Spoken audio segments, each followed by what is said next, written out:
Hello, everyone, and welcome to Out of Nowhere. It's a brand new show. We've been going about, 6 months now. Um, but it's a really exciting show. Lots of great guests on my show. My guest tonight is Lon Strickler. Ron is a fortune researcher, author, publisher of syndicates, The Phantoms and Monster blog. He's the Regan of the blog 2005, which has steadily grown in popularity and reached daily by thousands of paranormal enthusiasts and investigators and those seeking the truth. Can we please welcome Lon to the show? Hello there. How you doing? I'm doing great. Thank you very much. I'd like to talk a bit about the Mothman Dynasty Chicago Wing humanoid. And a bit about your book. What inspired you to write this book and focus on the Chicago speciality? Well, we had been watching some of the reports coming into MUFON back in 2011. And there were 3 reports back then, but after that, for several years, there was very little coming out. But in 2017, a few reports started to get into the case management system over at MUFON. And as a result of that, we started making inquiries to individuals or anybody, basically to the public, that they had seen anything that looked like a winged humanoid or something flying in the sky that just didn't look right, to contact us. And we started getting reports. And actually, at that time, we were really the only people, our team were the only folks that were looking into this phenomena. And it just steadily picked up and became more and more of a story until the several months later, it started getting into the Chicago press and the Chicago media. I was actually calling it the Chicago Phantom. Uh-huh. Because honestly, I didn't really think it had any connection to the Mothman. And in a way, I don't really think it does, but it's a winged being, and it's taken different transformations as to what people have seen. I mean, initially the sightings were of an insectoid winged being. Then later on, it became like an owl man or an owl-like being. But eventually, all the sightings I'd say 90% of the sightings after that have been of a gargoyle winged, bat-like winged being. And many of them had the red eyes like the Mothman. So because of that, the media started calling it the Chicago Mothman. Well, I didn't particularly care for that name, but I didn't have much choice because I didn't want confusing people. So I went along with it. And we have continually accepted reports between then. I wrote the book, Mothman Dynasty, Chicago's Winged Humanoids first about it. Then I wrote the Winged Cryptids, and basically half that book was a continuation of the first book. So, after 2020, I hadn't really written anything about it other than what was in the blog, but we've been keeping track of it. And of course, last summer we were on Unsolved Mysteries on Netflix, and we got a lot of attention after that presentation. We were getting a lot of worldwide sightings as well. But right at this time right now, we have about 184 sightings that we believe are real sightings, that are legitimate sightings coming out of the Chicagoland area. And we continually take these reports in. No, when you talk about this, were there any sightings that stood out to you, especially credible or chilling? There were 2 in particular, where it was actually an encounter. The first one was in Bolingbrook, Illinois, where this lady used to take a walk in her neighborhood and walk through a playground every evening around 10 o'clock. And this one night she was walking, I mean, it was about 2 blocks from her house. She was walking through this playground. It was called Boundary Park, as a matter of fact. And she saw this huge being standing on the sidewalk up ahead of her, and she actually thought it was 2 people embracing each other. Until she got closer, she got within maybe 15 foot of it, and she heard a gargling sound, and she didn't know what it was. I mean, it was coming from the creature, but this thing apparently was standing straight and had the wings wrapped around its body. She never did see a face or a head. And as she approached it, it literally started turning very slowly to get a full face-on view with her, and it was much wider than it was when it was standing on the side, by the side, or by profile. And it was still making this gargling sound. I think it was actually standing up, sleeping, to be honest with you. Yeah. When she got very close to it to get a better look, she reacted to it. I mean, she literally fell to her knees. She had, and this isn't the first time that happened. People have had reacted to it by losing their balance or losing, the strength in their legs and body. And she went down to the ground, and she did pull herself up, and she walked over to a bench. Now, she still had view of this thing, but it didn't move. It didn't do anything. It was just still gargling, making that gargle sound. And after she got her faculties back and was able to get up and walk, she took the long way around and walked back home. Got home, told her son about what she encountered. He wanted to see it. Yeah. So they jumped in the car and they started driving down the street towards the playground. And this playground has hedges all around it. And as they got close to the entrance to the playground, this thing literally jumped out of the bushes and ran in front of the car. And that was the end of the adventure for the night. They got home and they were hysterical. And in fact, she started searching on Google for any sightings of something similar to that in her area, and she came across my reports. And she contacted me within 15 minutes of her actual search. So yeah, she told me everything that had happened, and I believe that's what she encountered. But she was really fearful. I mean, she was crying on the phone, and it was very emotional for her. So now I have kind of kept contact with her since then, and that was back in 2017. So nothing else has happened to her, but these sightings have continued on, and another encounter happened several weeks later in North Chicago, along the Lakeshore Drive. This couple from Washington, D.C. were in town visiting her mother, and they were out about 9:15 in the evening. It was dark. It was in the summer. And they were walking in front of the condominium coming back to her mother's condo along Lakeshore Drive. They were walking south, and something flew in front of them from the lake. The lake was right to the left of them.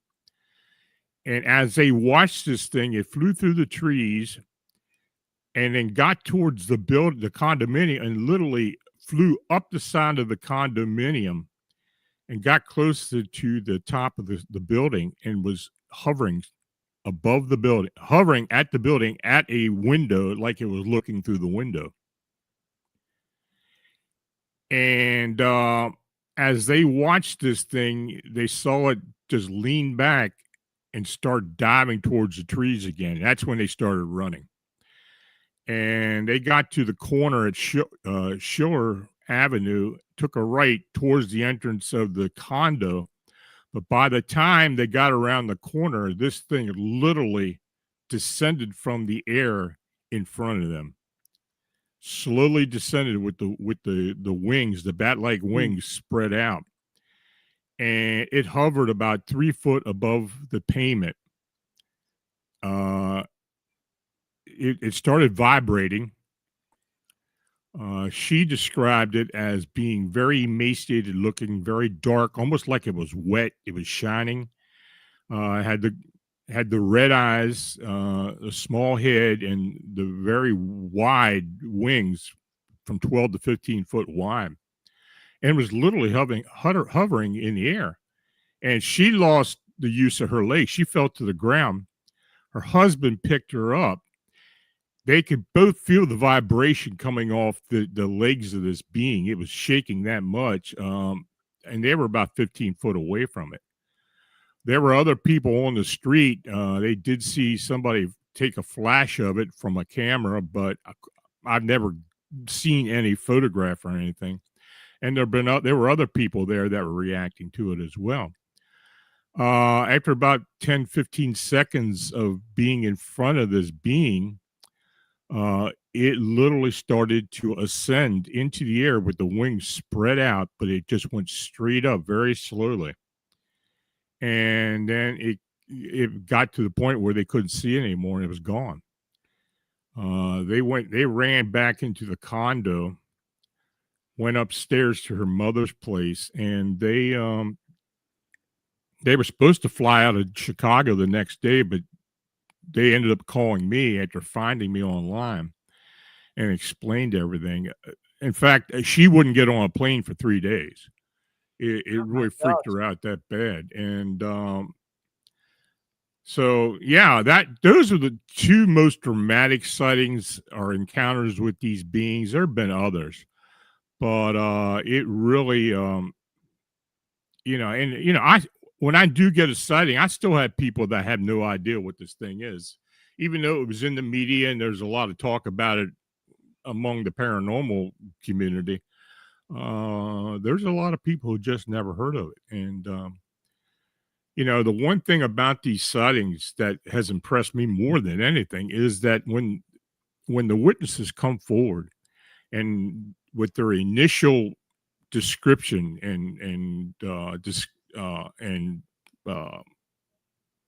information about the way it acted and the way and what things it did, they never deviate from it. They stick to it. In fact, I have tried to get people to embellish on their sighting, on what they saw, and it's almost like they're imprinted with it, and they do not fall for it, and they just stick with their original story.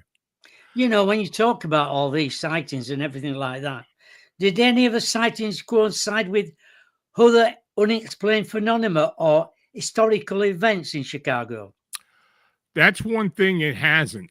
We have tried to connect it with other things that have happened, but to this point, we really haven't been able to do that.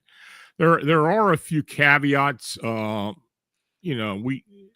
have literally gone up and down the list of what it could or couldn't be, but we still don't have a definitive answer. Now, there is one interesting aspect of this is that later on, after going back through a lot of the data, it turns out that over 50%, closer to 70% of the sightings have been witnessed by people of Hispanic descent.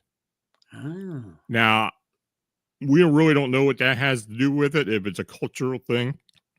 There have been a lot of sightings in Hispanic neighborhoods throughout Chicago, and I don't know what it is.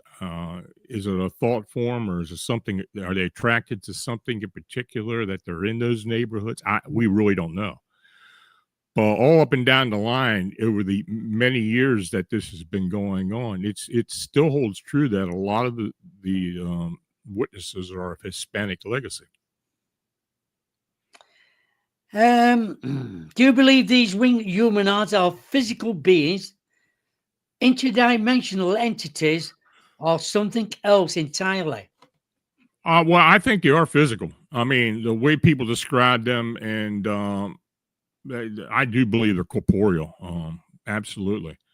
I don't think they're indigenous. I don't think that they're here all the time. I think they are able to move through portals and or go into other dimensions linear to our Earth plane. Um, I mean, if that is the case, it's something that we just can't explain at this point.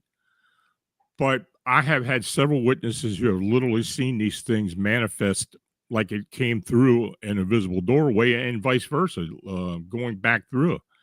So, yeah, I think there are several portal areas throughout the city and throughout the Chicagoland area. And I think that's how they make their way here. You know, when you talk about the witnesses, did they ever notice of the witnesses' location, time, behavior of the creature? Did they always come out at certain times of the year? Oh no, it's a year round thing. I mean, I first thought so because we were getting in 2017 we were getting a lot of sightings in the summer, some in the fall. Then in the winter it just stopped for whatever reason. Uh but around February when it was still cold and snowy in Chicago, they were showing up again. And since that time it's been, there's no real specific time, day or night or time of the year that they do show up. I guess it's just whenever they come through. Exactly. How do you respond to skepticism or dismiss these sightings as hoaxes and What's missing that? something? What's that again? How do you respond to skeptics who dismiss the sightings as hoaxes? We have been trying to do that constantly through this phenomena. Uh, I just have not really found any evidence that this is a hoax. Sure, you're going to get people who are going to try to pull the wool over your eyes, Oh yeah, but I think all in all, this phenomenon is real. It's not some type of hoax. It's not people reenacting or doing anything like that. The way it moves, the way it reacts, it makes itself known to certain people, and that's another thing. It seems to me many times they have been spotted in crowds by just a few people. It's almost like these creatures can pick out who sees them. That's just another aspect of it, and but no, they're not shy. They're absolutely not shy. Now, the sightings are very quick for the most part.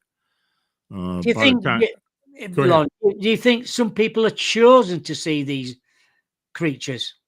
Yeah, some people could be more open to it. Absolutely.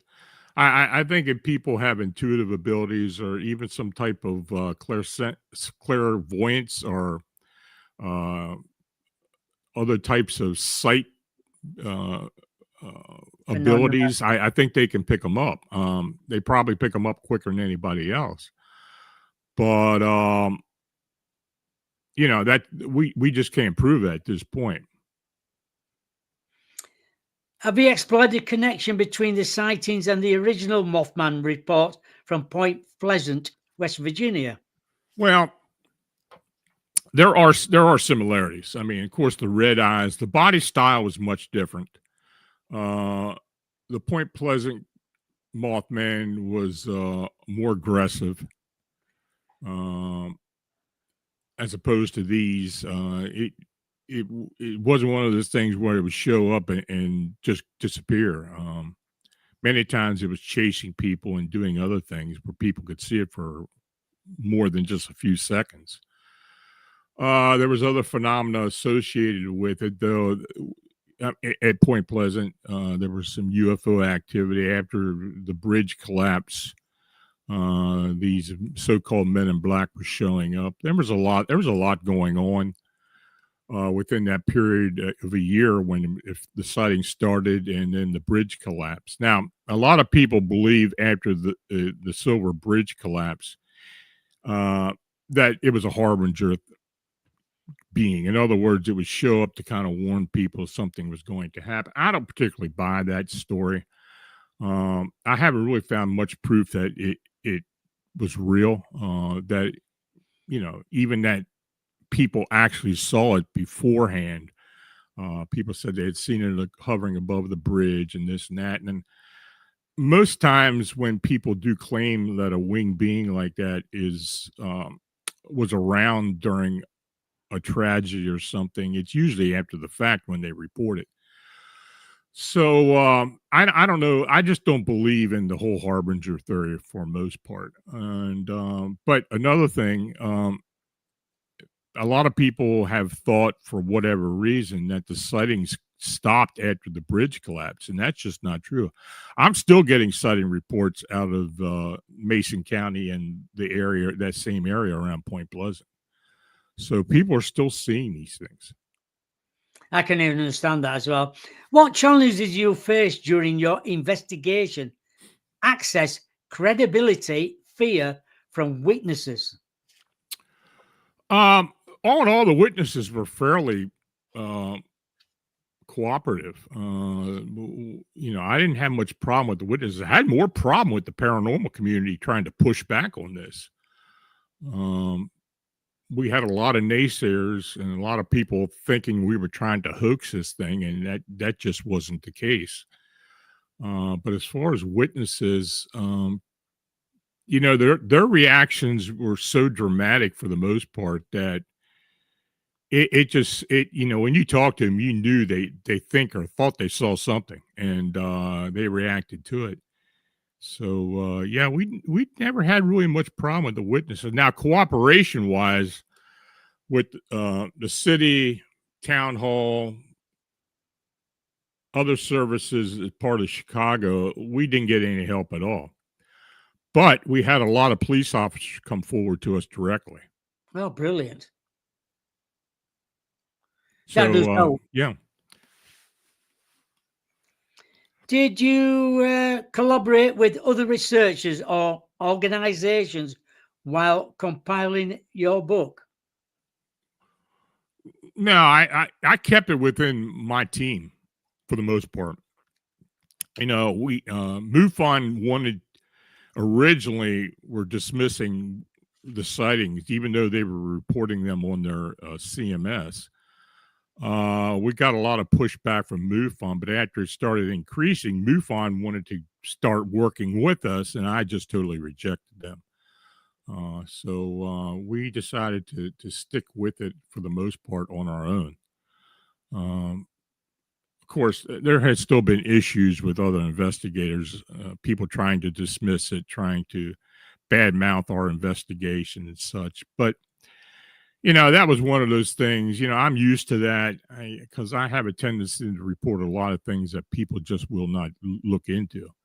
Why, And Lon, why do people get jealous of well, this? that's it. It's jealousy for the most part. Yeah. And it happens a lot, don't it, in the paranormal field or UFO field, anything like that. Yeah, it's an enigma. I think for whatever reason, the public thinks that paranormal researchers are out there making tons of money doing what they do and writing books and stuff, and that's just not the case. Everything I do is fully funded unless I get donations. And occasionally I will get a donation, but this is something that we do on our own, and it's something that interests us and something that we want to get answers for, and that's why we have stuck with this and other investigations the way we have over the years. How is your own understanding of the paranormal involved through this project? Well, I've been intuitive all my life. I'm a clairsentient as well, though I really didn't discover this until I had an encounter on the Gettysburg battlefield one day, where I realized that there was something a little bit different about me. But as time has gone on, now, my interest is kind of, life happens. So other things take priority. But as time has gone on, I've gotten more and more involved with it, especially after I started writing the blog back in 2005.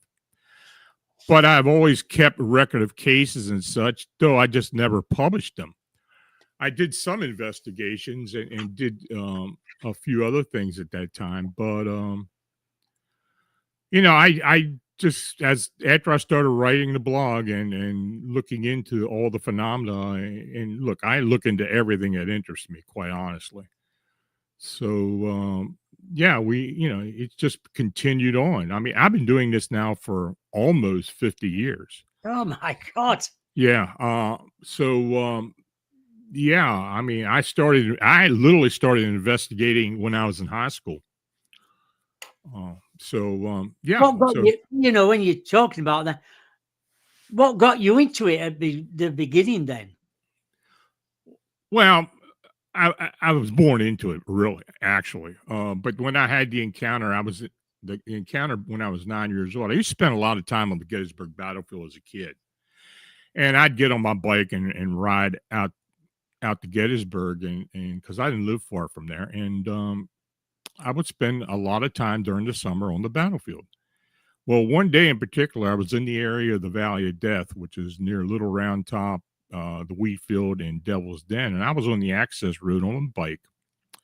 I had stopped for a minute, and then all of a sudden, it was like a huge TV screen opened up in front of me, and I was in the battle. I was literally in the battle, seeing soldiers, Oh smelling my God. gunpowder, hearing cannon fire, screaming, the whole 9 yards.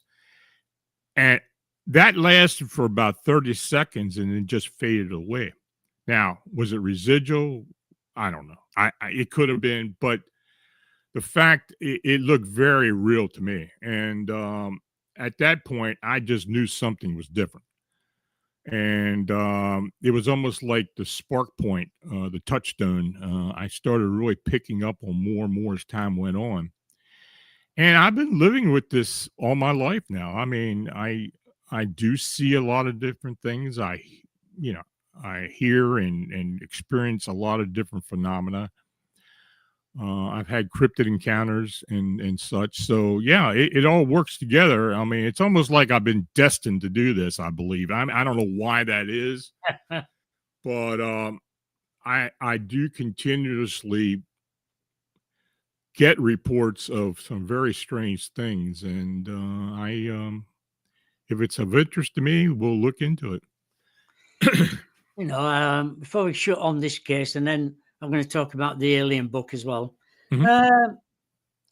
What do your readers take away from the Mothman dynasty? Fear, curiosity, belief, or something else? I overall the response has been pretty positive. There's a lot of people who have heard other people that have seen these things. I think the book itself, the way I wrote it, going case by case, uh, adds to the credibility of what people describe to us. I mean, I didn't put a lot of fluff in there. I basically put case notes in there, and occasionally I would make my opinion known as to what I thought about it. But the people who were working with me at the time and still are working with me, and of course, people who have bought the book, read it, and commented on it, it's been overall, it's been very positive. Yeah, a very interesting book. I've read it as well. Like talk about your other book, Alien Disclosure, Mhm. Experiences and Exposed Reality. What motivated you to compile these experiences, accounts, and into a single volume? I was always interested in the abduction phenomena. When the Betty and Barney Hill uh, abduction became public back in the mid to late '60s, it interested me right off the bat, and I have sought out abduction cases and alien encounters since that time, and I accumulated a lot of reports and accumulated a lot of experiences.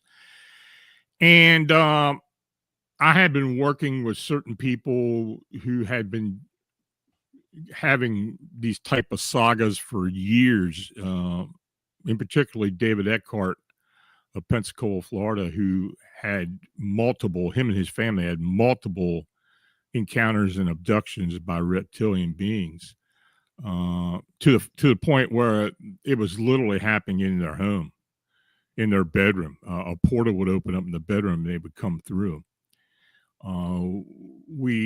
We did get a lot of the recordings. I have posted some of the recordings over the years, and I was I wasn't sure if I really wanted to write about all this.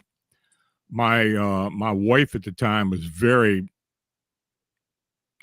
she was very hesitant about me writing about the phenomena.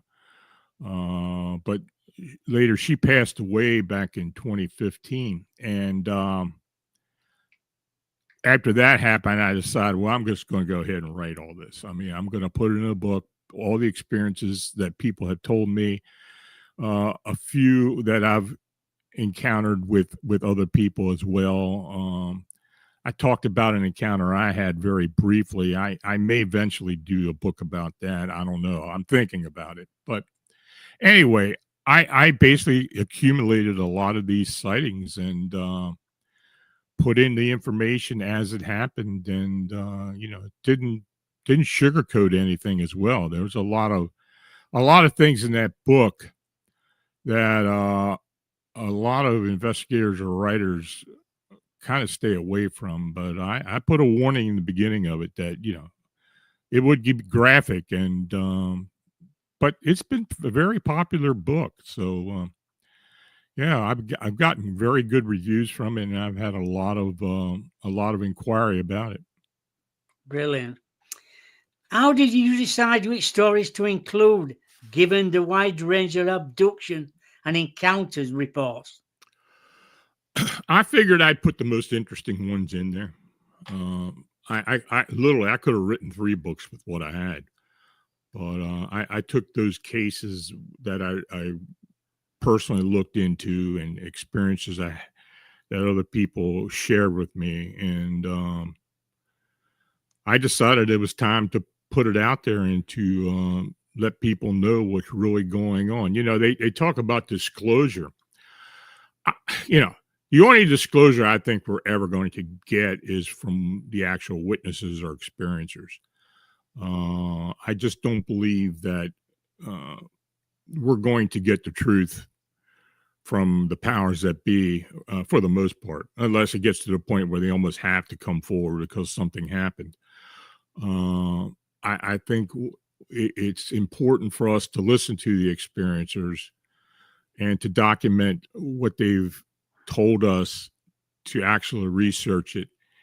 And that's why I did the book. There's a question from, I think it's Rebecca there.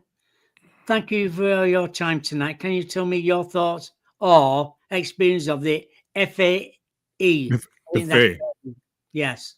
Thank you. I have had reports of fairy-like beings or other types of non-human but humanoid, small humanoid beings. I think people are seeing these things. Now, I've never had an encounter with. I have investigated sightings of supposed fae or fairies or gremlins or whatever you want to call them. But I don't think people are being disingenuous about it. I think they're literally coming forward with something that they do believe they saw. Yeah, I do as well. There's another question here from Steph. For Lon, what's Lon's opinion on the 6-umped sea monster supposedly living within the Humber estuary in the UK? I just wrote an account about that about 2 or 3 weeks ago. Of course, it's a historical sighting. It's one of those things that, especially in estuaries where these things just tend to show up in an area where it's closer to people, and they just happen to see it. Of course, in your neck of the woods with Loch Ness and these supposed sightings of a serpent-like creature that show up in the loch every once in a while. I'm kind of torn between the reality of it and what it, if there's a supernatural aspect to them. There are investigators that do believe that they may actually be a thought form type of being that just comes and goes, possibly from an earlier time. I don't know if that's true or not. I don't know, but I am going. I am going to go up there. I am going to be in Scotland next year. Oh, wonderful. So I am going to. I am definitely going there, and there's a few other areas I want to look into as well. But I've never been there before, so I had the opportunity to do it. So I'm going to go see for myself. Yeah. About the phenomena, the book suggests the real question is whether aliens exist, but what their agenda might be. Based on your research, and what patterns do you see in their interactions with humans? I think they do have an agenda. Now, first of all, I think the human species is a universal species. In other words, I think what people call aliens or extraterrestrials normally are seen in a humanoid type form, even though it's a lot of variations.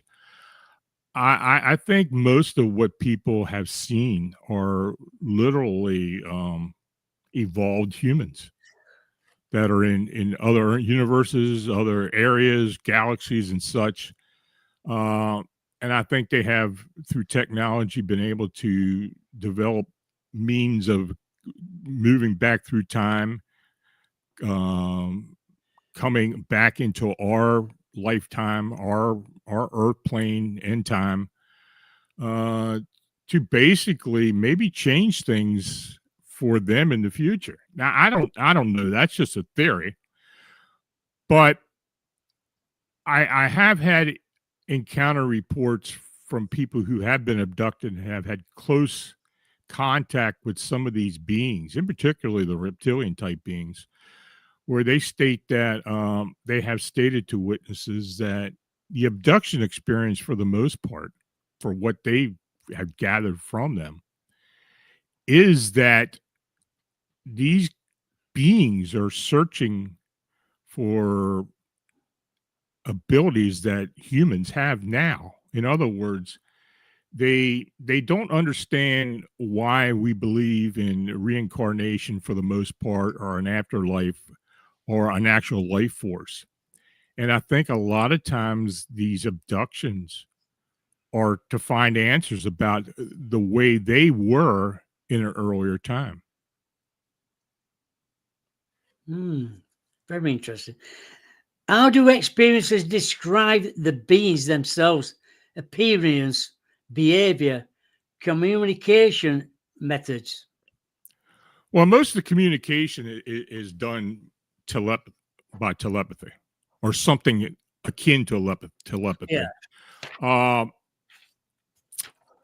To the point where they literally can communicate with these beings themselves just by thinking.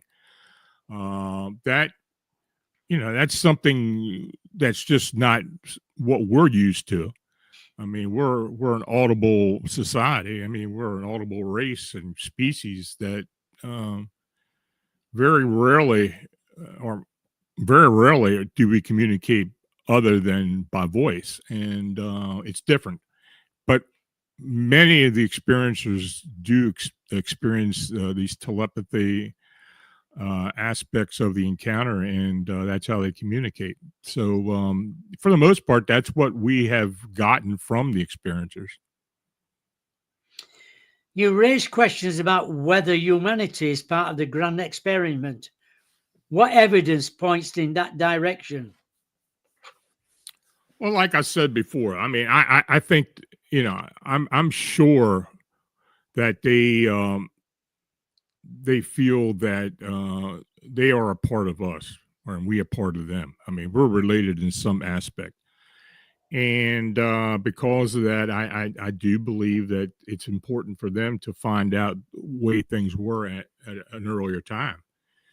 So, yeah, I think that's their main agenda. I don't think it has anything to do with invasion or, you know, manipulating us. Though I think it can come to a point at some point later that it'd be more singularity involved with it.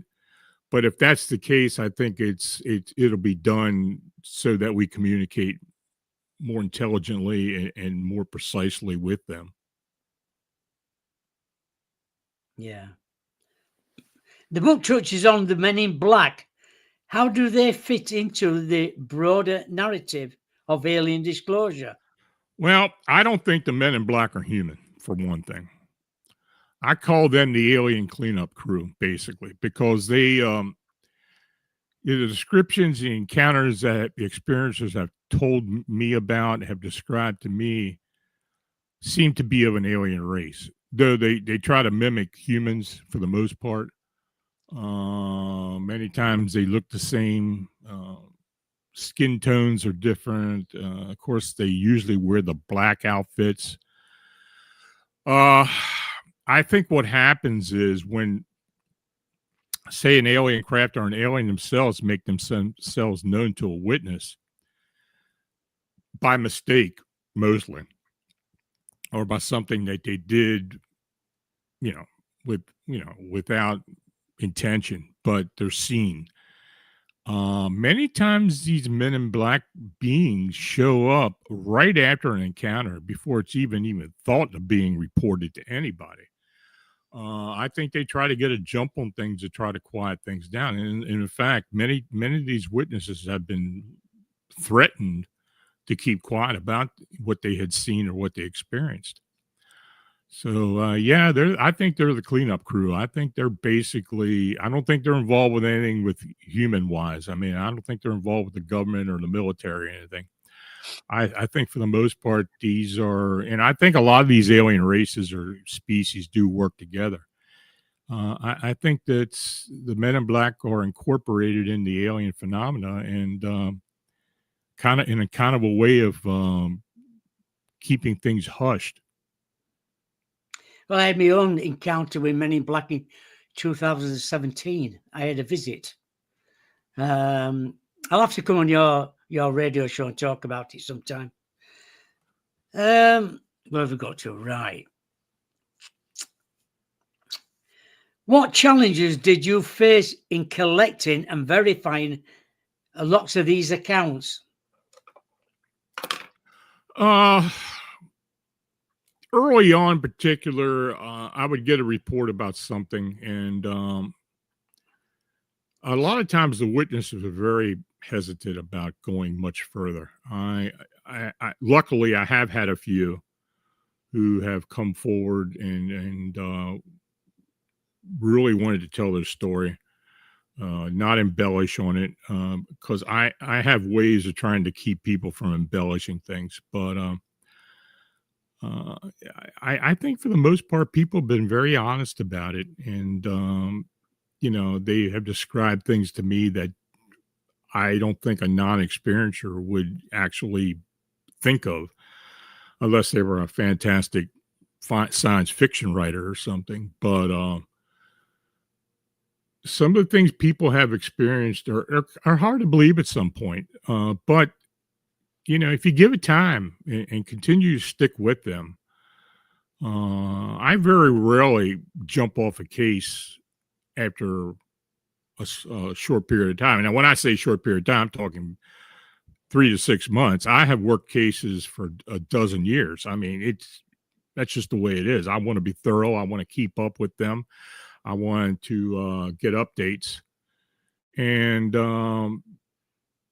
but as far as having issues with witnesses and such, no, I haven't really had that. Of course, you're going to have a few, but all in all, it's been positive. That's a good thing, I think, when you're going to investigate or talk to people. You've got to reassure them that to come out and just say, "This is what you've seen." Yeah. Yeah, I try to be as I try to be as confidential as possible. I do tell them right off the bat. I mean, if you don't want your name used in this or location or anything, you got to let me know.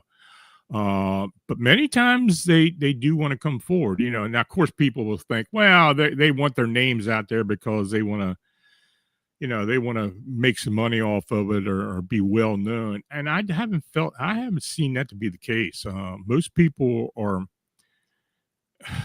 concerned about what other people experience. They want people to know what they can't do or what they shouldn't do. And I think experiencers of this type of phenomenon become more concerned about humanity in general and what you know these encounters may result in. Do you think extraterrestrials are guiding us towards a technologically or biologically or singularity? What's that again? Do you think extraterrestrials are guiding us towards technology or biological? I think they have been. I think. I mean, our increase of technology, though, you know, humans are amazing beings. I mean, they have abilities to do a lot of things that you know maybe our forefathers weren't able to do. But as time has gone on, we're just becoming more and more in tune to technology. But I think a lot of the advancements that have been made within the last 100 years or so are a result of interaction with these beings to some degree. Yeah, I think we spoke about this earlier on. How do you balance skepticism with openness when dealing with extraordinary claims? When people tell you these stories, you think, "Oh my God, is that true or not?" I don't let that bother me. When I get an encounter report from someone, I of course I will go through as much as I possibly can before I even present it. And most times I'll present it on the blog, and then we'll bring it up into when I do an interview or something, or it gets Yeah, put into the book. But all in all, I think uh, you know, I of course I've dealt with a lot of skeptics, but you know that's their nature. Many people who are skeptics are skeptical about everything, so I kind of believe, I kind of take it to that, and I don't let it bother me. Look, if I let skeptics bother me, I wouldn't be doing this. true. And you know, I kind of runs off my back. I don't worry about it that much. That's a great thing as well. I've been told that as well. If anybody has a go at you, never write back. They'll soon get bored with it and stop doing it. Well, I'm not afraid to confront people. You know, I'm not afraid to have discussions with people. I've done it on the air. I mean, you know, and hopefully I've kind of convinced them as a result of that to be less skeptical and to try to take what people tell you with a little bit more than a grain of salt. Do you believe the government already know more than they admit about alien contact? I'm quite sure they do. Um, like I said before, I don't think they're going to volunteer information unless they absolutely have to. But I think they do. I think they've allowed themselves to initiate technology that has been presented to them for however or whatever type of agreement they had with them as it incorporated into our society. I think a lot of what we take as mainstream now was technology that was given to governments or military or researchers. And I think that's going to continue on. What role do experiences play in pushing the conversation about disclosure forward? Uh, you know, there's a lot of people that really seek disclosure, though when you're dealing with the powers that be, the government agencies, the military, how much can you really believe that they tell you? Um, I think they spoon feed us for the most part. I Yeah. think they give us what they can give us without causing trouble. Uh, but many of us, the researchers, many of the people like me and others who have been looking into this phenomenon for all these years, they're not. We recognize that they're not really telling us much of anything. It's stuff that we've already heard about and known about, and I think they do let a few things come out just to satisfy the curious, and especially when you have Congress or somebody demanding to hear more. I don't think they're really giving much new information. They are kind of whitewashing a lot of it and then presenting it. I think a lot of it, what they say is alien is our own. It may very well it could be, just like UFO sightings. I seriously doubt that a majority of the lights in the sky are from interstellar beings that are coming here to visit. I think most of the travel or the ability to move in and out or to manifest on our airplane is a result of interdimensional or wormholes or such. Oh yeah. When people report a craft, I think a lot of times the craft are possibly a human experiment of some type. Uh, sure, I'm not discounting that there have been craft that have gotten to our come to Earth, but I think their means of travel for craft are also wormhole type travel or interdimensional. I don't think they're flying through space or through interstellar space just to get here. Yeah, I know, yeah. If disclosure were to happen tomorrow, how do you think society would react?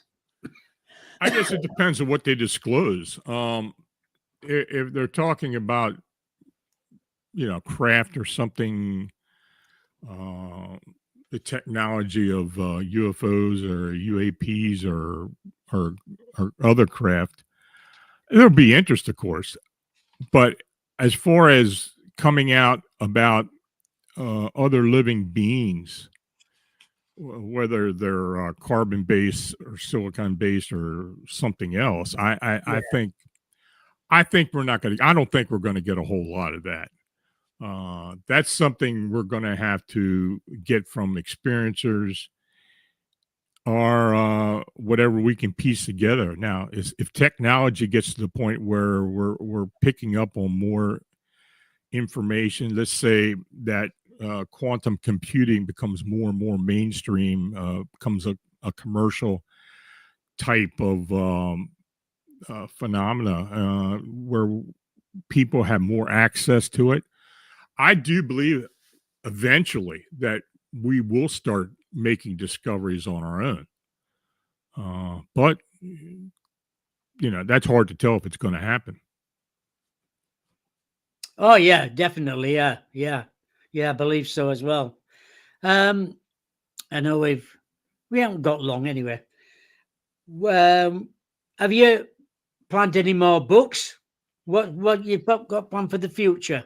Well, we got one. It's in the editor right now. It's about the Glimmerman phenomena.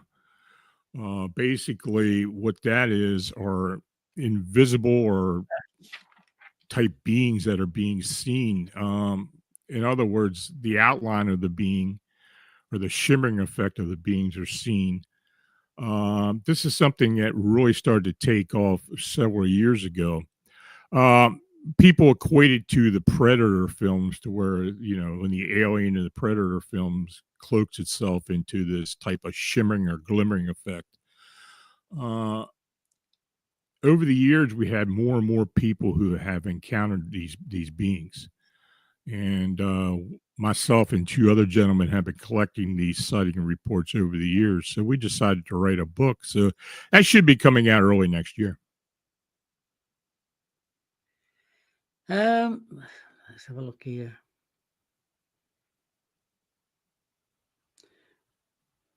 Can you ask Alana if he could talk about the amazing remote view abilities he has worked on through the years? Always find the subject very interesting, especially when listening to him. I kind of fell into that. I had been writing for several years when a retired MI6 remote viewer contacted me, who lived in Wales at the time, and she offered to teach me remote viewing. I mean, coordinate remote viewing, the same type of either scientific or coordinate remote viewing that they use with she used when she worked for MI6. So she volunteered and taught me how to remote view. It took about 6 months to initially to learn it, to learn the phases, to go through all the steps.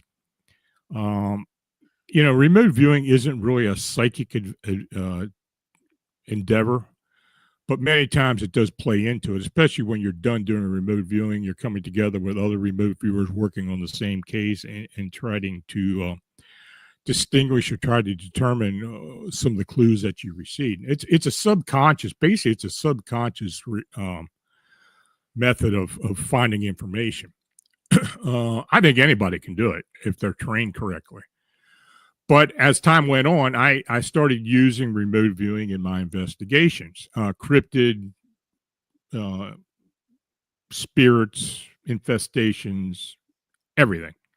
And I've developed certain protocols to make it more viable when I'm doing these investigations and using remote viewing. I'm involved with several people who have remote viewing teams who I've used for a lot of my cases over the years, people who I have worked with. There's a team in Australia I work closely with. We have worked many, many haunting cases over the years, encrypted cases. So, it's just another type of tool that we can use, or that I use to help get information. You take what you get, and then you go from there and see if it leads to anything that's of importance. Before we go, where can people get your books? And if they want to, just go to Amazon. Just go to Amazon and put my name in, Lon Strickler, or go to my website at phantomsandmonsters.com. And you can click on the ad to order it through Amazon. If they've got any sightings, where can they get in touch with you? They can go to phantomsandmonsters.com. I've got a reporting form there that they can click on and fill it out and send it right to me directly. All right, just have a drink a minute.